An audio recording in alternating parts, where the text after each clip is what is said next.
కొబ్బరి జ్యూస్ తాగటానికి వెళ్ళానండి. ఫస్ట్ కొబ్బరికాయ కొట్టి కొబ్బరి నీళ్ళు జార్లో పోసాడు, మిక్సీ జార్లో. తర్వాత కొబ్బరి తీస్తున్నాడండి, లేత కొబ్బరి 2 కొబ్బరి చిప్పలు వేస్తాడంట.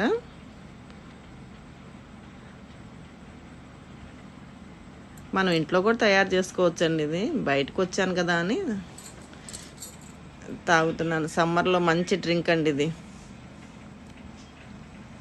2 చిప్పలు వేసేసినాక కొంచెం గ్లూకోజ్ 1 స్పూన్ వేస్తున్నాడు, 1 స్పూన్ పంచదార,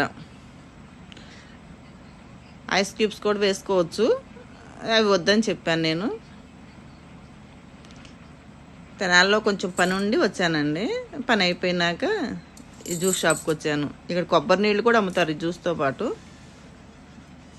ఇది షుగర్ ఉన్న వాళ్ళు కూడా తాగొచ్చంట, కాకపోతే గ్లూకోజును పంచదార వేసుకోకుండా తాగమన్నారు. కొబ్బరి జ్యూస్లో ఫైబర్ ఎక్కువ ఉంటుందండి. సమ్మర్లో మనకి బాడీ కూల్ చేస్తుంది ఈ జ్యూస్ తాగటం వల్ల. మనం విడిగా కూడా కొబ్బరి నీళ్ళు కొట్టించుకున్నాక లేత కొబ్బరి తింటాను. జ్యూస్ చాలా బాగున్నాయండి. ఉంటానండి.